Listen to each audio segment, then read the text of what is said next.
Shalom, perkenalkan nama saya Franciscus dari Seman 2, kelas 12 MIPA 2. Pada kesempatan ini saya akan membacakan atau mempresentasikan hasil naskah khotbah saya yang berjudul Hidup Adalah Perjuangan.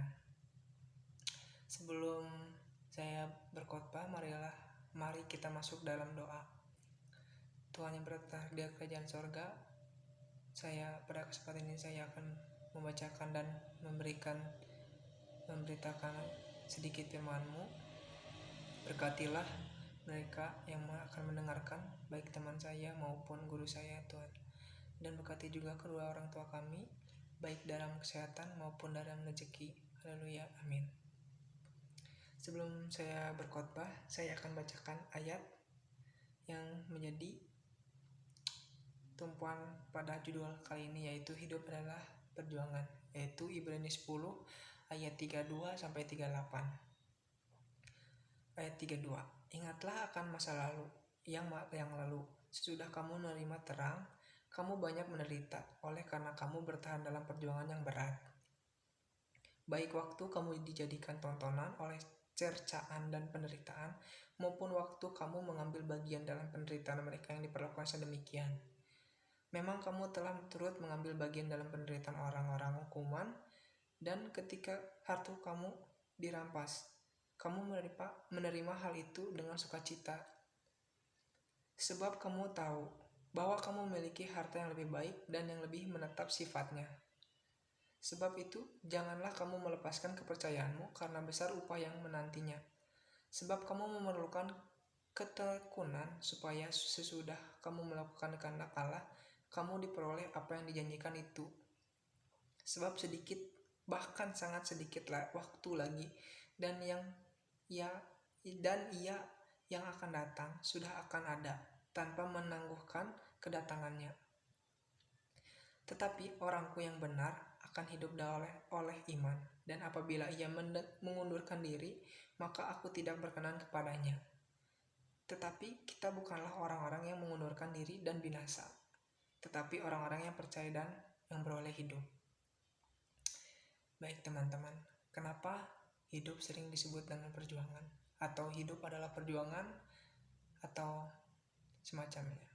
Karena dalam kehidupan ini, untuk mencapai sesuatu dalam hidup, kita harus berjuang, berusaha. Dan dalam perjuangan itu, tidak luput dari pengorbanan. Kenapa demikian? Karena di setiap perjuangan dan usaha selalu ada namanya pengorbanan. Kamu berusaha apa, selalu ada pengorbanannya apa. Salah satu contohnya saya sendiri, pengalaman pribadi saya. Waktu itu saya tepatnya kelas 11 kelas 10 akhir, saya mengikuti seleksi untuk menjadi atlet kontingen Jawa Barat untuk event Popnas, yaitu Pekan Olahraga Pelajar Nasional, yang diselenggarakan awalnya di Papua, tapi terjadinya di Jakarta karena waktu di Papua itu terjadi insiden OPM, jadi di Jakarta. Pada awalnya saya tidak masuk dalam kontingen tersebut karena beberapa hal, yaitu saya kurangnya terlibat dalam beberapa event besar yang resmi seperti kejurnas. Tetapi saya tidak berhenti di situ, saya mengikuti beberapa kejuaraan juga di luar Jawa Barat, seperti di Jakarta, Depok, seperti di Jakarta, Banten waktu itu. Dan akhirnya saya awal Agustus kelas 11 saya dipanggil pertama kalinya ke Bandung. Waktu itu menjalani tes pertama pada hari Jumat. Pada saat itu saya merasa senang.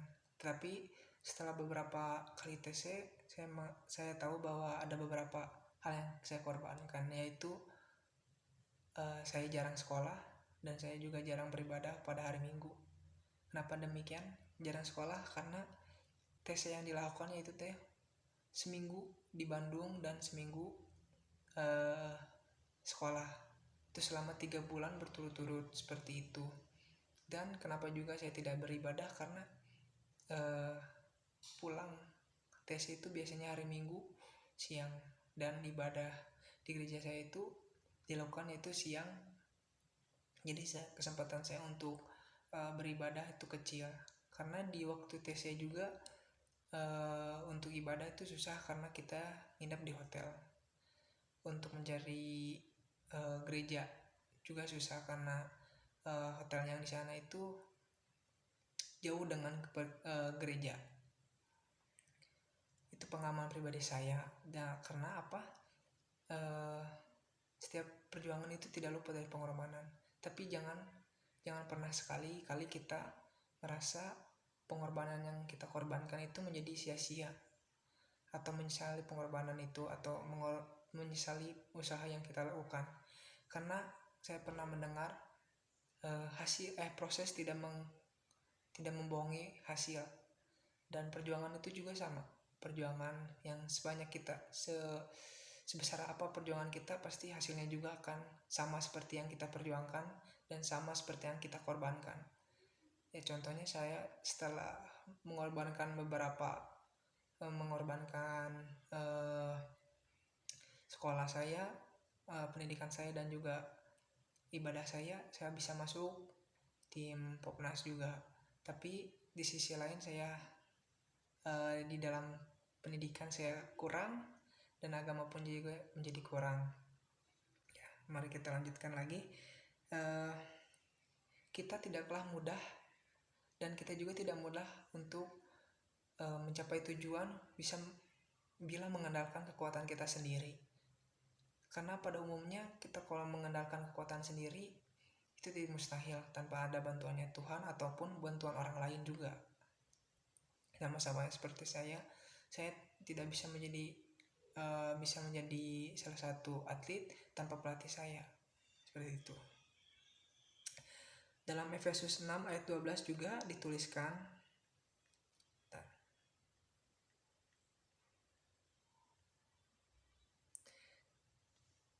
Efesus 6 ayat 12 bunyinya seperti ini. Karena perjuangan kita bukanlah melawan darah dan daging, tetapi melawan perintah-perintah, melawan penguasa-penguasa, melawan penghulu dunia yang gelap ini, melawan roh-roh jahat.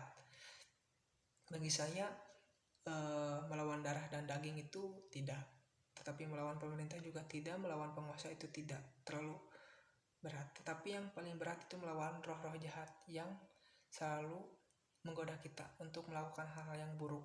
Contohnya seperti saya yang tadi bilang, saya pada saat itu merupakan ibadah pendidikan, karena yang berat itu adalah cobaan dari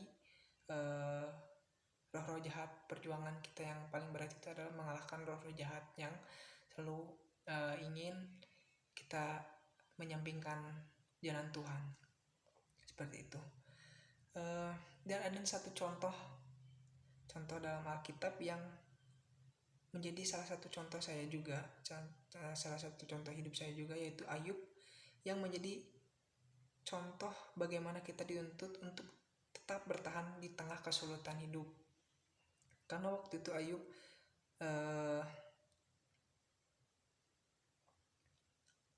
itu Ayub menopang kehidupannya di tengah kesulitan dan kebimbangan dan putus asa, tetapi dia tetap menyembah nama Tuhan itu. Dan di Matius 26 ayat 41 bunyinya, berjaga-jagalah dan berdoalah supaya kamu jangan jatuh ke dalam percobaan. Roh memang penurut tetapi daging lemah, dan janganlah kita semua jatuh ke dalam percobaan yang ada di dunia. Dua kata yang selalu saya lupakan yaitu adalah waktu saat itu adalah berjaga-jagalah dan berdoalah. Karena dua kata ini saya luput karena waktu itu saya masih berlanjut TC-nya, saya lupa akan dua kata itu, yaitu berjaga-jagalah dan berdoalah. Saya lupa berdoa, dan alhasil saya waktu itu event Popnasnya saya tidak mendapatkan hasil yang maksimal dan juga baik, karena yaitu kita tidak bisa mengandalkan kita sendiri. Manusia itu tidak bisa mengandalkan kekuatannya sendiri gitu, tanpa dibantu oleh Tuhan untuk mencapai semua tujuannya itu yang ingin dia inginkan. Karena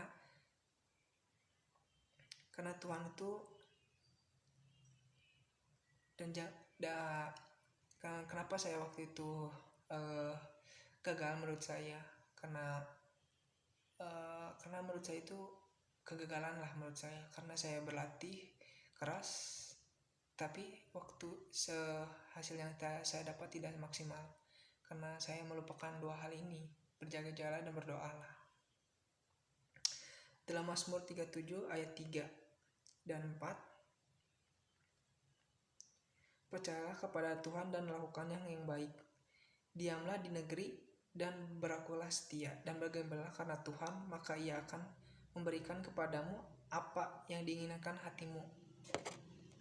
Ini salah satu saya tidak menyesali apa yang saya perbuat, yaitu adalah percayalah kepada Tuhan dan lakukan yang baik. Saya percaya pada Tuhan, suatu saat nanti saya akan mendapatkan hal yang baik lagi, dan itu ternyata benar. Pada